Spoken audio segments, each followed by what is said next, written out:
Então o Senhor diz assim, Atos dos Apóstolos capítulo 3, versículo 15: vocês mataram o autor da vida, a quem Deus ressuscitou dentre os mortos, do que nós somos testemunhas. Versículo 19: portanto, arrependam-se e se convertam, para que sejam cancelados os seus pecados, a fim de que da presença do Senhor venham tempos de refrigério, e que Ele envie o Cristo, que já foi designado para vocês, a saber, Jesus, ao qual é necessário que o céu receba até os tempos da restauração de todas as coisas, de que Deus falou por boca dos seus santos profetas desde a antiguidade.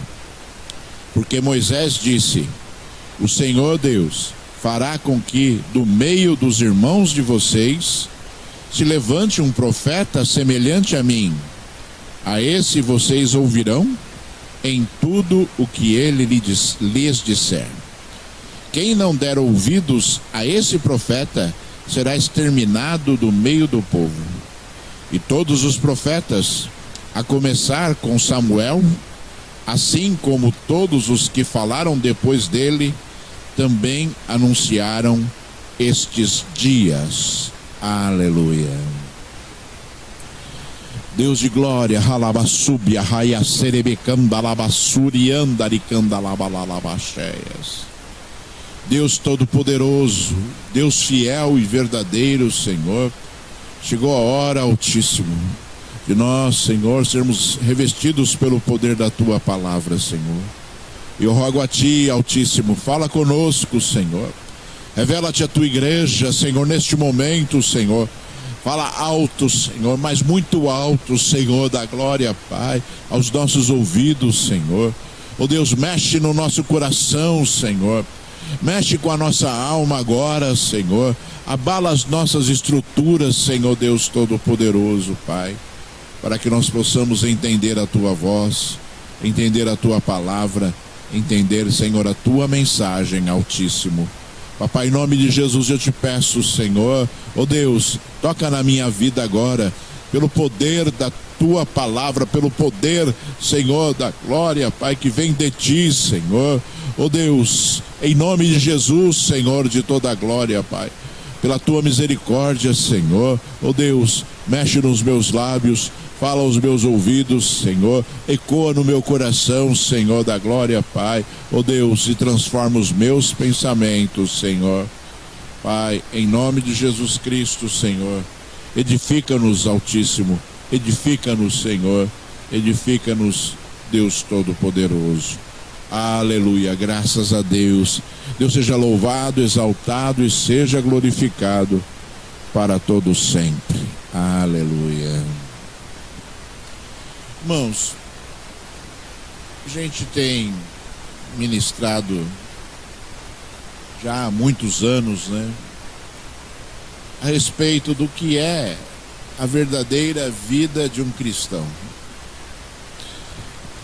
E obviamente, né, começando por João Batista, né, para nós falarmos ali, né, dos primórdios de Jesus, né, começando por João Batista, e depois, obviamente, né, Jesus Cristo, e depois, obviamente, né, o apóstolo Paulo e ali os seus discípulos anunciavam ali a necessidade do arrependimento, né? João Batista veio dizendo ali uma mensagem dura e uma mensagem firme a respeito do arrependimento, quando ele falava ali ao povo de Israel: arrependei-vos, porque é chegado o reino de Deus. Essa era a mensagem de João Batista. João Batista pregava unicamente isso, a transformação do homem. João Batista pregava, né, uma mensagem extremamente profunda, mas muito simples a respeito desta necessidade. João Batista repreendeu aqueles que vinham se batizar e não se convertiam, porque o batismo é um sinal de arrependimento, né? O homem, né, ele se batiza porque ele se arrependeu, O homem ele se batiza porque ele quer mudar de vida. O homem se batiza porque ele entregou a sua vida a Jesus e compreendeu, né, que existe a necessidade, né, de uma mudança. E João Batista repreendia aqueles que faziam o batismo sem mudança de vida, sem mudança, né, na sua postura, sem mudança ali nas suas atitudes, dizendo: raça de víboras, quem é que ensinou vocês, né, a fugirem da ira vindoura de Deus? Produzam frutos dignos do arrependimento. Ou seja, né, que as atitudes daquele povo deveriam demonstrar o seu arrependimento. Ou seja, João Batista entendia claramente e pregava da necessidade de uma conversão verdadeira, de uma conversão plena a respeito ali, né, daquilo que Jesus iria fazer ali logo após João Batista estar pregando a palavra. E nós vemos aqui no livro de Atos dos Apóstolos, irmãos, vemos no livro de Atos dos Apóstolos Pedro pregando ali essa mensagem. Pedro e João, eles estavam indo ali até o templo para orar. Já havia acontecido ali, né, a vinda do Espírito Santo de Deus no dia de Pentecostes, quando ali, né, os discípulos estavam reunidos ali no cenáculo, e a Bíblia diz que desceu ali o Espírito Santo de Deus sobre aqueles homens que estavam reunidos ali naquele cenáculo, né, e descia fogo, né, descia ali línguas de fogo sobre a cabeça de cada pessoa, e ali eles começaram a falar em novas línguas. E ali Pedro, né, surpreendentemente para mim, de forma surpreendente, Pedro começou a pregar uma palavra, né, de poder, e uma palavra com grande autoridade, e uma palavra ali, né, que demonstrava uma grande compreensão daquilo que Jesus tinha feito. Os discípulos, né, tinham muita dificuldade em entender Jesus, mesmo com Jesus estando com eles antes dele ser crucificado, né, ao ponto de Jesus, depois de ter sido crucificado e ressuscitado, teve que ficar cerca de 40 dias ainda com seus discípulos, explicando ali tudo o que tinha acontecido, explicando ali tudo o que iria acontecer. E Pedro, no dia de Pentecostes, pregou uma palavra tremenda, falando a respeito do arrependimento também, e a Bíblia diz que 3.000 almas se entregaram ao Senhor por causa de uma pregação de um homem que anteriormente era rude, traidor, né? Era um homem que tinha dificuldade de controlar os seus sentimentos, era um homem, né, impulsivo, era um homem que teve ali uma transformação sobrenatural para que ele pudesse fazer a obra de Deus com poder e graça, né? Com poder e graça, conforme o Senhor Jesus havia ordenado. E nós, quando lemos esse texto bíblico, né, já estava falando, né, Pedro e João estavam indo para o templo, encontraram ali um homem paralítico na porta do templo, e ali eles olharam para aquele homem e começaram a conversar com aquele homem, né, olhou para eles com assim um olhar, segundo a Bíblia, né, com um olhar de quem queria receber uma esmola. E Pedro falou, né, eu não tenho ouro nem prata, mas o que eu tenho eu te dou, levanta daí e anda.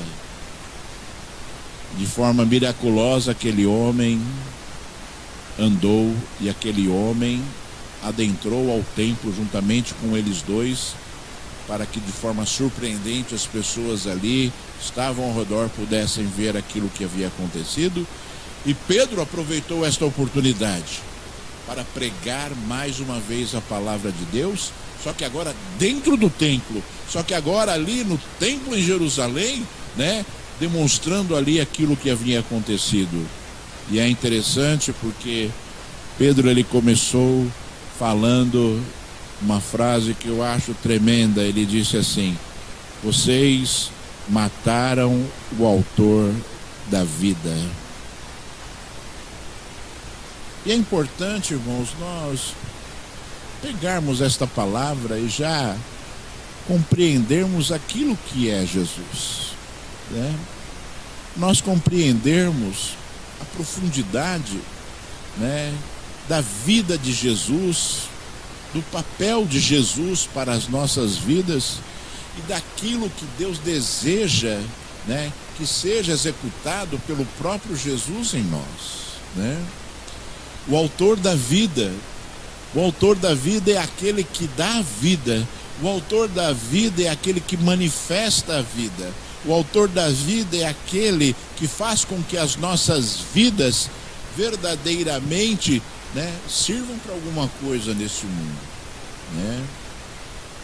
Porque não adianta você ignorar, né, algo de extrema importância, né, que está relatado ali no livro de Gênesis. Foi deixada por Deus quando Deus amaldiçoou o homem. E você sabe muito bem, irmãos, que tudo aquilo que Deus fala acontece. Você sabe muito bem que o homem, quando pecou ali no jardim do Éden, ele foi expulso da presença de Deus. E Deus, quando expulsou o homem da sua presença, ele fez questão, e a Bíblia diz que Deus colocou anjos, né, nas portas ali, né, nos portões ali do jardim do Éden, para que o homem não pudesse retornar. Então era uma sentença definitiva, era uma sentença ali, né, que não haveria misericórdia de Deus em relação àquilo, a não ser que houvesse algo novo. E Jesus anunciou, e Deus anunciou esse algo novo, né, quando sentenciou o homem, né, a viver separado dele, a viver distante dele, né? Deus sentenciou o homem, né, amaldiçoou o homem a essa separação, e Deus determinou juízo sobre a serpente, dizendo que a serpente morderia o calcanhar, né, do filho da mulher, e este esmagaria a cabeça da serpente. Já profetizando a respeito de Jesus, da vinda de Jesus e da obra de Jesus. E nós, sabe, temos que compreender também que este mundo, irmãos, está cego. Acho que a palavra mais correta e mais amena que eu posso usar, né, para reverenciar aquilo que acontece no mundo é a cegueira, né? O mundo está cego porque ignora Deus. O mundo está cego porque ignora a palavra de Deus, porque acha que a palavra de Deus, né, ela simplesmente é um livro de histórias, e é um livro de histórias que mente a respeito da história, né? O homem não tem o mínimo temor de Deus, né? O temor de Deus já não existe, e, né, existe o grande questionamento a respeito da existência de Deus. O mundo está tão terrível porque Satanás, até pouco tempo atrás, até alguns anos atrás, até algumas décadas atrás, ele não precisava dizer que Deus não existe, ele simplesmente dizia que ele não existe, né? Mas hoje a cegueira é tanta que as pessoas duvidam claramente e duvidam radicalmente de que Deus existe. E se o homem ele não acredita que Deus existe, como ele pode acreditar na palavra de Deus, né? Se o homem não acredita que Deus, né, ele criou os céus e a terra, como é que ele vai poder acreditar na palavra de Deus, né? No conteúdo da palavra de Deus, né? Então é um contexto extremamente difícil, é um contexto extremamente complicado que a humanidade vive, porque o homem insiste em viver separado de Deus, quando a vontade de Deus é que o homem se converta, é que o homem se arrependa, é que o homem se volte para Deus. É importante também você se lembrar que Jesus, né, que Jesus foi enviado ao mundo, que Jesus nasceu ali no ventre de Maria, né?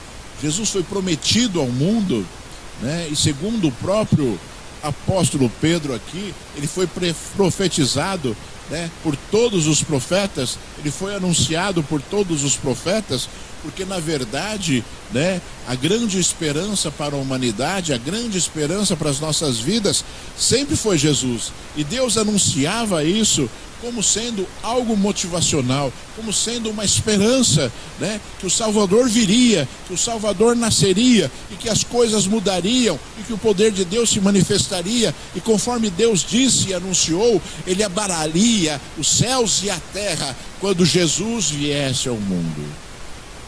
E Jesus veio ao mundo. Jesus veio ao mundo. E Jesus veio ao mundo, né, sendo anunciado por todos os profetas. E Jesus veio ao mundo sendo anunciado ali pelos seus discípulos. E eu gostaria de chamar a atenção para o livro de João, no capítulo 1, que é um trecho maravilhoso da palavra do Senhor. Se você meditar nesses versículos, né, que se encontram ali, nos primeiros versículos do capítulo 1 do livro de João, do Evangelho de João, você vai entender ali a profundidade, o poder de Deus e aquilo que já aconteceu, irmãos. Já aconteceu aquilo, né, que João profetizou ali. Ele disse assim: no princípio era o Verbo, e o Verbo estava com Deus, e o Verbo era Deus.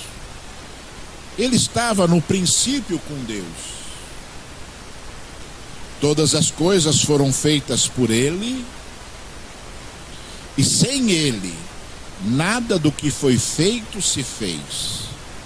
A vida estava nele, e a vida era a luz dos homens. A luz resplandece nas trevas, e as trevas não prevaleceram contra ela. Se você compreender essa palavra, o verbo significa a palavra. Então, no princípio era a palavra, era aquilo que Deus falava.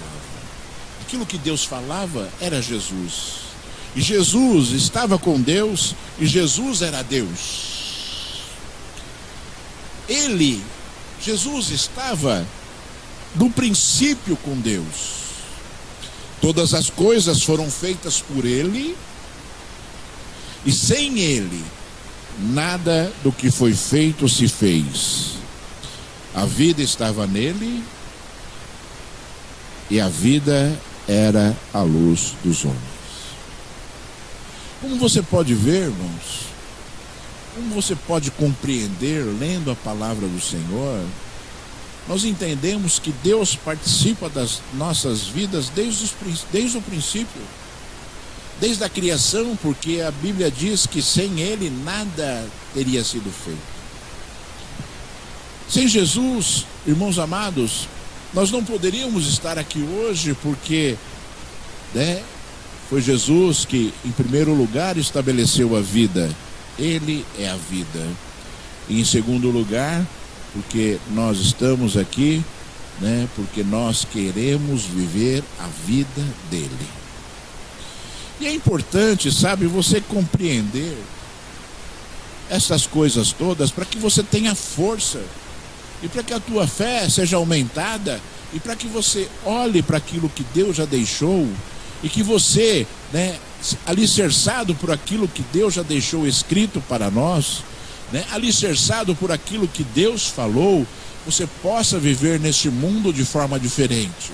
Porque este mundo oprime, esse mundo tenta convencer, esse mundo tenta influenciar as nossas vidas para que nós sejamos convencidos por aquilo que o mundo prega, por aquilo que Satanás prega, ao invés de nós estarmos vivendo aquilo que Deus falou. E é interessante, irmão, sabe? É interessante algo que Deus falou. Deus falou muito para o povo de Israel, ali na época de Moisés, a respeito da recompensa para aqueles que fossem obedientes a Ele. Então Deus prometeu uma terra, Deus prometeu uma nação, Deus prometeu um lugar fértil, um lugar que mana leite e mel, ou seja, um lugar que, né, seria abençoado por Ele, e que o povo de Israel viveria, né, e viveria de forma abundante, viveria com abundância naquilo que Deus prometeu. Então Deus prometeu que aqueles que fossem fiéis, eles teriam a abundância desse mundo à sua disposição. E Jesus, ele veio e disse assim: no mundo vocês terão aflições, no mundo vocês terão aflições, mas tenham bom ânimo, porque eu venci o mundo. Então Jesus, ele sabia que a nossa vida neste mundo, para que nós pudéssemos viver as coisas que são dele, nós passaríamos lutas, nós viveríamos lutas, e nós teríamos o quê? Que entender que essas lutas deveriam acontecer para que elas fossem vencidas.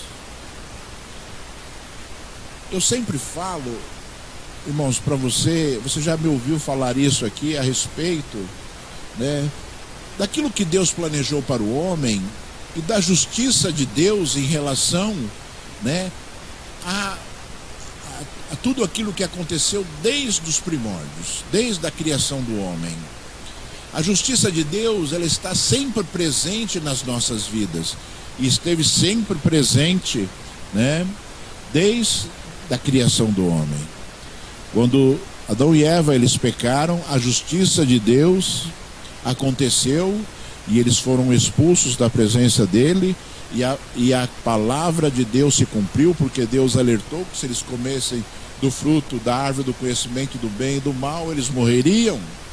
E tudo isso aconteceu, e a justiça de Deus foi estabelecida, e o homem que tinha direito a tudo que estava ali no jardim do Éden, e tinha direito à presença de Deus, perdeu tudo isso, perdeu ali, né, todo o seu bem-estar no jardim do Éden, perdeu a presença de Deus na sua vida por causa do pecado, por causa ali da justiça de Deus estabelecida. E para que o homem possa retornar a Deus, para que o homem possa, né, ser digno de ter a comunhão com Deus novamente, para que o homem, né, fosse digno, né, de ter ali a presença de Deus na sua vida novamente, o homem tem que provar a sua fé de forma constante. Adão e Eva não conseguiram provar a sua fé, já tendo aquilo que Deus havia estabelecido. E nós temos que provar a nossa fé para termos aquilo que Deus nos prometeu, né, para as nossas vidas através de Jesus. São coisas assim, irmãos, que nós devemos entender, porque todos aqueles que serão salvos venceram o pecado. Todos aqueles que serão salvos é porque venceram o pecado. É porque venceram as armadilhas de Satanás. É porque venceram, né, os seus desejos carnais. É porque venceram as suas influências, as influências do pecado que vem sobre o homem, porque o homem, né, tem uma tendência pecaminosa. A partir da queda do homem, existe uma tendência pecaminosa. E essa tendência tem que ser dominada pelo homem, e essa tendência ela tem que ser o quê? Tratada pelo homem para que haja vitória. É interessante e é importante você compreender isso, que o dia que você for salvo, a tua vitória será selada. Só existe salvação para aqueles que vencerem. Só existe salvação para aqueles que lutaram e venceram. Só existe salvação para aqueles que abdicaram das influências demoníacas, para que vivessem ali a grande promessa de Deus para as nossas vidas, que é a salvação. E é importante você não se esquecer disso, porque o grande objetivo na sua vida neste mundo seria a salvação. Deveria ser a salvação, né? Você deveria estar aqui buscando a salvação e tendo consciência plena disso, de que, né, um dia as suas lutas acabarão, um dia você, né, será selado com a vitória, né, que Deus te proporcionou neste mundo, né? É importante você não se esquecer disso, é importante você se lembrar disso, que no mundo vindouro, porque os dias que você vive nesse mundo são extremamente curtos, são extremamente, né, poucos, comparado com aquilo que você vai viver na eternidade. Então, nós temos pouco tempo neste mundo, né? Nós vivemos pouco tempo neste mundo para que nós possamos o quê? Provar a nossa fé.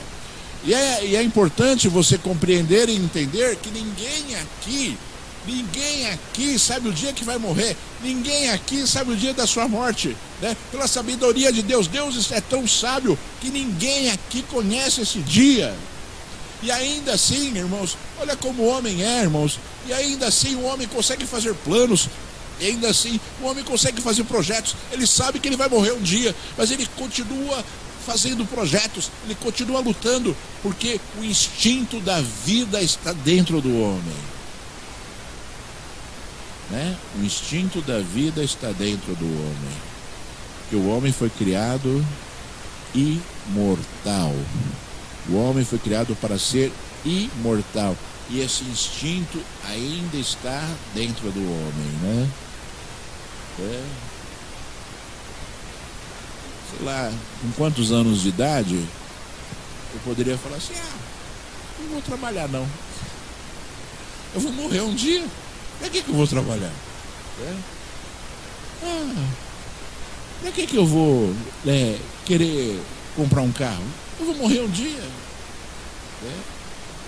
Mas o homem, de forma instintiva, ele não age dessa forma, porque ele quer viver, porque ele quer, sabe, vivenciar neste mundo aquilo que Deus, né, tem para a vida dele de forma perpétua. E é interessante todas essas coisas, é importante você, sabe, não perder de vista determinadas coisas para que você possa vencer. Para que você possa vencer. Existe um contexto. Esses dias eu estava falando com uma pessoa e a irmã Miliane falou aqui a respeito do pai dela, falou assim: não murmura, né? Não murmura. Eu estava falando com uma pessoa e a pessoa começou a falar um monte de coisa. Começou a reclamar de um monte de coisa. Reclamar disso, e eu falei para ela assim: diz uma coisa, Deus está cuidando da sua vida? Deus cuida da sua vida? Deus, ele tem sido aquele que tem te conduzido neste mundo? Então como é que você pode reclamar se Deus é que está cuidando? Como é que você pode reclamar de algo que Deus fez? Como é que você pode reclamar de algo que Deus fez? Porque a Bíblia diz que tudo que Deus faz tem um objetivo de nos abençoar.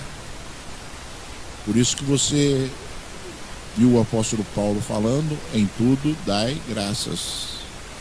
Em tudo dai graças, porque se Deus está cuidando de você, como é que nós podemos reclamar de alguma coisa que Deus está fazendo? Então são princípios, sabe, irmãos? Quando você começar, né, a querer murmurar, né, quando você vier ali um sentimento de murmuração, você se lembra que Deus está cuidando da sua vida. Você tem que se lembrar. Você tem que tratar a sua vida, você tem que saber lidar com a sua vida, você tem que saber lidar com os seus sentimentos e se lembrar de Deus. Você tem que se lembrar de Deus para que você não peque, você tem que se lembrar de Deus para que você não erre, você tem que se lembrar de Deus, você tem que se lembrar de Deus, porque essa é a nossa força. Porque se você não se lembrar de Deus, você vai fazer aquilo que o mundo está acostumado a fazer e você vai blasfemar contra Deus. e você vai ali, né, anular a sua fé pela frieza espiritual que estará dentro de você, porque você vai estar demonstrando que você verdadeiramente não acredita em Deus. Que você não acredita em Deus. Porque as nossas atitudes, lembra de João Batista, produzam frutos dignos de arrependimento. As nossas atitudes demonstram a nossa fé. Se você tem demonstrado porcamente a tua fé, é porque a tua fé, ela é porca, ela não existe, ela é pífia, ela é uma fé pequena. Nos momentos de luta, nos momentos de dificuldade, nos momentos de aflições, conforme Jesus disse, nós temos que exercer a nossa fé para que Deus mude o contexto de determinada história. Você já viu na Bíblia? Vamos pegar o exemplo de Davi. Vamos pegar o exemplo, ou qualquer outro rei de Israel. Vamos pegar um exemplo, né, palpável assim, um exemplo palpável, né? Vamos pegar o exemplo de Davi. Você já viu na Bíblia Davi perder alguma batalha sendo fiel a Deus? Tem alguma passagem bíblica que Davi perdeu uma batalha porque ele foi fiel a Deus? Eu fui fiel, fiz o que Deus mandou e dei mal. Já aconteceu. Você viu isso na Bíblia? Você já viu isso na Bíblia? Alguém fazer a vontade de Deus e se dar mal? Davi perdeu alguma batalha porque foi fiel a Deus, sendo fiel a Deus, melhor. E é assim a nossa vida, irmãos. Quando você é fiel a Deus, Deus não vai impedir que você tenha que ir à batalha. Você vai para a batalha, mas a vitória será estabelecida pelo próprio Deus, que Ele vai te ver lutando, que Ele vai te ver honrando o nome dEle, que Ele vai te ver ali acreditando no único Deus, no Deus da verdade, no Deus da vida. Ele vai te ver ali agindo segundo aquilo que Ele falou. Então como é que Ele vai anular algo que já está estabelecido sobre a tua vida? Como é que Ele vai anular algo, né, que já faz parte da tua vida? É impossível. Mas talvez as pessoas, elas se esqueçam disso. Elas se esqueçam que Davi nunca perdeu uma batalha. Eles se esquecem, né, que Deus, quando falou, Ele sempre cumpriu. Eles se esquecem que nós somos filhos de Deus. Eles se esquecem que Deus estará conosco, que Jesus estará conosco, cuidando de nós, se nós lutarmos. Se você não lutar, você já está derrotado. A não ser que Deus fale para você, como em poucas vezes Deus falou assim: vocês não vão ter que lutar, eu vou lutar por vocês. Já pensou? Já pensou você ouvir Deus falar isso, né? É muito bom, né? Mas Deus poucas vezes falou isso. Moisés, certa vez, teve que subir no monte e ficar com as mãos levantadas para que o povo de Israel vencesse os filisteus. Ele abaixava a mão, o povo sucumbia na batalha. Ele levantava a mão, o povo prevalecia na batalha. Por que será, hein, irmãos? Por que será, sabe? Por que será que Deus deixou coisas assim tão maravilhosas escritas, se não é para a gente aprender? Se não é para a gente saber viver, para conquistarmos as nossas vitórias? Se não é para a gente seguir como exemplo aquilo que Deus deixou escrito? Por que será? Por que será, irmãos? E por que será que as pessoas ignoram tanto aquilo que Deus deixou escrito e, portanto, tem poucas vitórias? Portanto, as vitórias, elas são muito poucas, porque as pessoas estão ignorando muito aquilo que Deus falou. E eu vou dizer para você assim, sabe, irmãos, que viver um momento de aflição não é fácil. Viver um momento de aflição não é fácil. Não sei se você já parou para meditar ou para pensar, eu acho que todo mundo aqui já sentiu medo alguma vez, não sentiu? Já sentiram medo? Quem não sentiu medo aqui, eu acho que não existe, né? E me diz uma coisa, você sente medo de ser abençoado? Você já sentiu medo de ser abençoado? Tô com o maior medo de ser abençoado aqui hoje.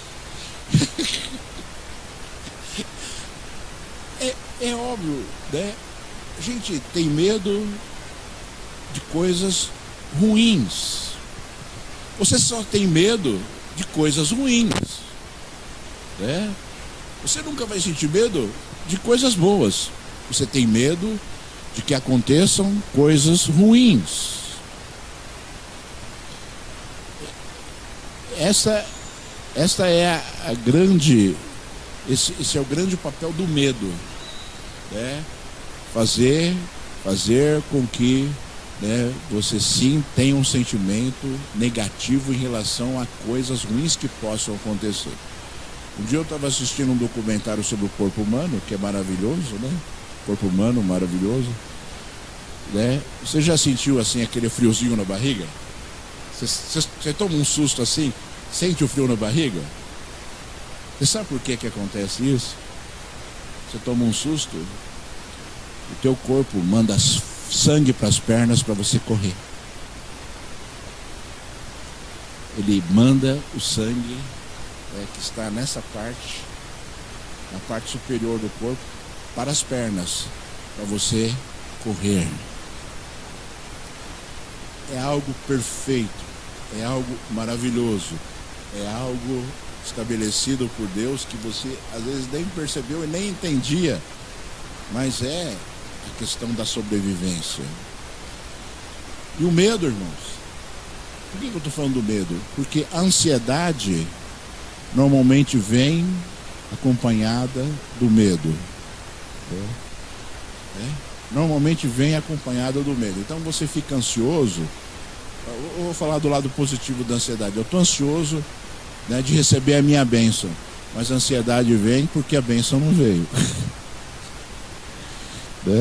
A ansiedade vem porque a bênção não veio. Então a ansiedade é difícil dominar. E a ansiedade às vezes faz com que a sua fé seja diminuída porque vem o medo. E o medo é aquilo que vem, né, conforme nós já falamos aqui, em relação às coisas ruins que possam acontecer na nossa vida. É um sentimento de que coisas ruins possam acontecer na nossa vida. Isso é medo. Então, irmãos, sabe, pensando em tudo isso, nós temos o quê? Que controlar as nossas ansiedades, controlar os nossos medos, porque afinal Deus está conosco, porque afinal Deus cuida de nós, né? Ainda que eu ande pelo vale da sombra da morte, eu não temerei mal nenhum, porque tu estás comigo. Né? Olha só, Davi falando, né? Esse é o verdadeiro sentimento que nós devemos ter. Ou seja, somos seres humanos e sentimos medo de forma natural. E é importante sentir medo, porque o medo também faz com que nós sejamos prudentes, né? A prudência deve vir por causa do medo, né? Eu sou prudente porque eu tenho medo de entristecer a Deus. Eu sou prudente porque eu tenho medo de sofrer as consequências da minha imprudência. O medo é um sentimento que deve existir no homem, mas esse sentimento ele tem que ser completamente controlado e ele tem que ser completamente tratado pelas coisas que são de Deus, né? Eu tenho medo, né? Mas eu sei que Deus vai me ajudar, né? E é importante você olhar determinadas coisas na Bíblia também, porque você se lembra rapidamente, você se lembra da passagem bíblica em que Moisés mandou os 12 espias para espiar a terra prometida, né? Chegaram ali, andaram pelo deserto, chegaram até Cades Barneia ali, né? E viram a cidade prometida de longe, e Moisés enviou 12 espias, e 12 espiões, né? Que andaram ali 40 dias pela terra, e ali voltaram, e 10 espias disseram que eles iriam ser destruídos, e Josué e Caleb disseram que Deus iria dar a vitória. Eles viram a mesma coisa. Eles andaram pelas mesmas cidades. Eles viram exatamente igual. Um contou uma história e o outro contou outra história. Por quê, irmãos? Por quê?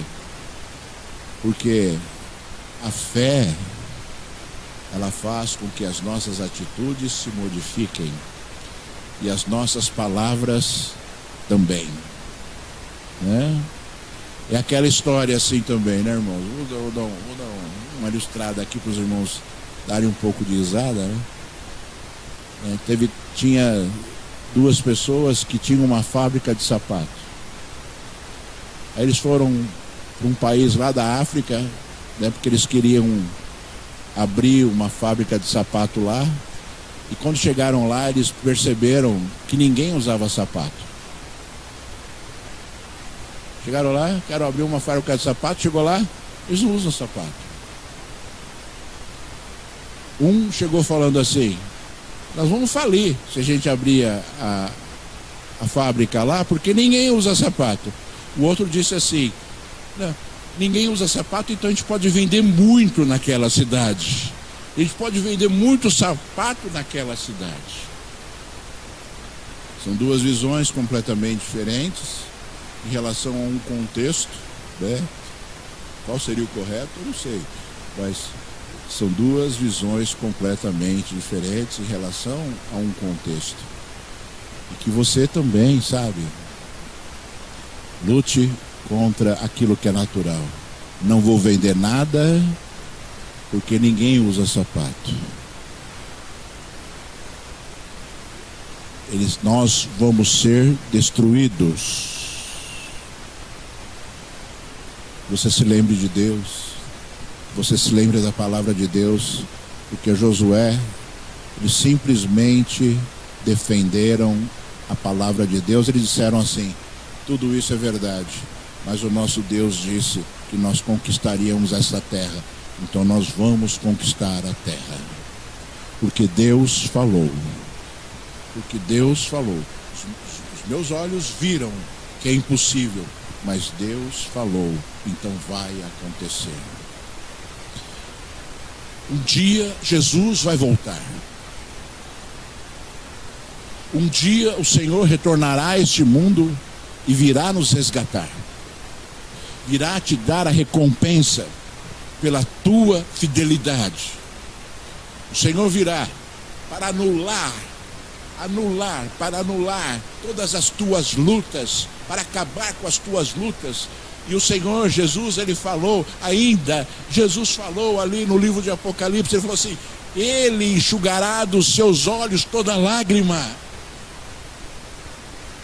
Então, Deus sabe que nós vivemos lutando nesse mundo e lutando, né, contra nós mesmos, e muitas vezes os nossos sentimentos, a luta é dura aos pontos, os nossos sentimentos, sabe, aflorarem de forma muito forte, mas ele falou assim: eu vou enxugar dos olhos de vocês toda a lágrima, e ele vai fazer isso. Então lute, continue lutando, continue defendendo Deus, continue se convertendo ao Senhor, continue se convertendo ao Senhor, continue acreditando na palavra de Deus, continue olhando para esse mundo tenebroso, entendendo que esse mundo está perdido, radicalmente perdido nas coisas que são de Deus, porque insistem em viver sem Deus. Insistem em viver sem Deus. Portanto, irmãos, sabe, nós devemos, sabe, pegar o dia de hoje assim, pegar a nossa vida, dar um chacoalhão nela, falar assim: não, Deus falou, Deus está comigo, para de reclamar, fala: Deus está comigo, Deus vai te recompensar, sabe, pela tua postura, sabe, Deus vai te recompensar pela tua conversão, Deus vai te honrar,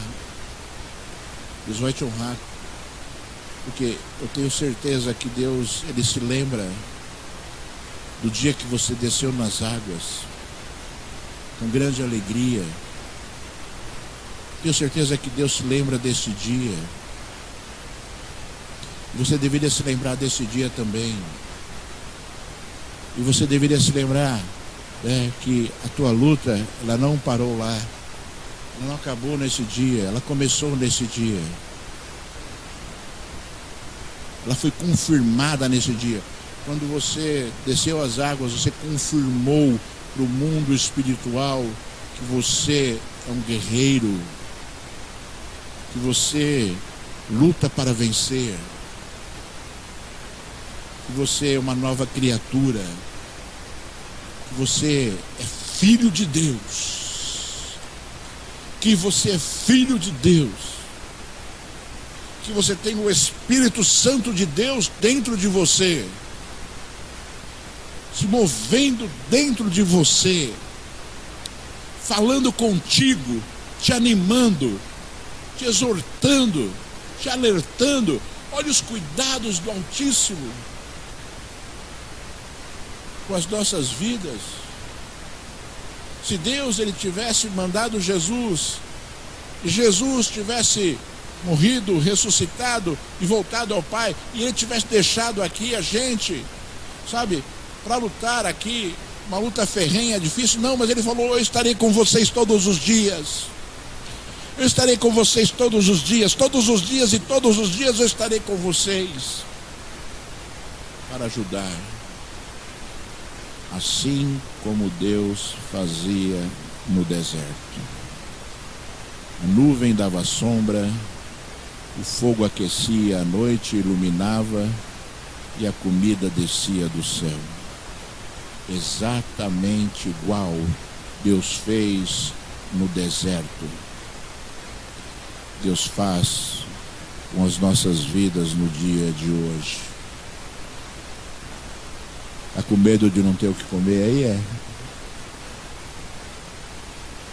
Deus não vai deixar. Deus nunca deixará isso acontecer. Deus jamais deixará isso acontecer com você, se você for fiel. Se você não for fiel, pode acontecer qualquer coisa na sua vida. Se você for infiel, não dá nem para dizer o que pode acontecer, porque pode acontecer qualquer coisa.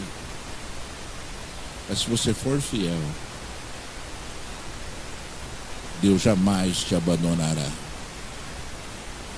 Ainda que uma mãe que amamenta o seu filho possa se esquecer dele, ainda assim o Senhor jamais faria isso. Ainda assim o Senhor jamais faria isso. Tem coisas assim que eu não sei como Deus poderia ter expressado melhor. Se você ainda não acredita, acho que não tem como você acreditar mais, porque Deus falou com tanta propriedade, tanta força, tanta inteligência, tanta sabedoria. Se você não acredita,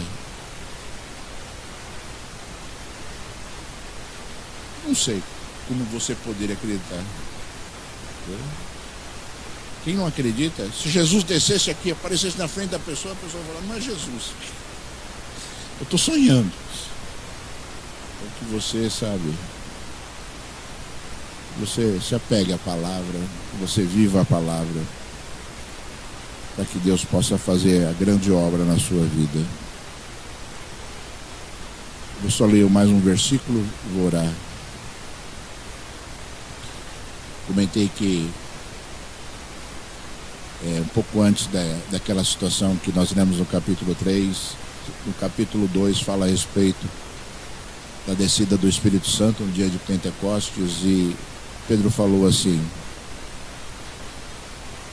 arrependam-se.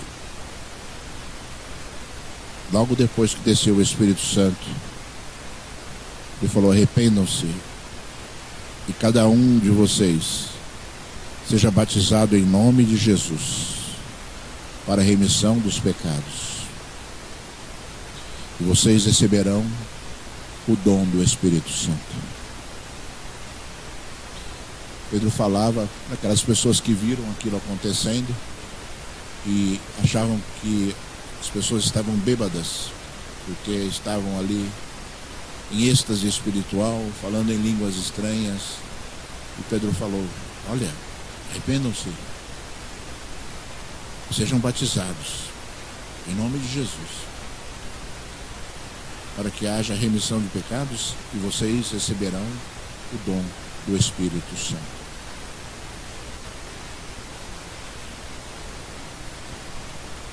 São promessas lindas, maravilhosas, que todo cristão deveria ansiar. Você deveria buscar incessantemente os dons do Espírito Santo. Porque quando você entregou sua vida a Jesus, você recebeu o Espírito Santo de Deus. Você parou de pecar. E Jesus começou a ser aquele que dirige a sua vida. Você recebeu o Espírito Santo.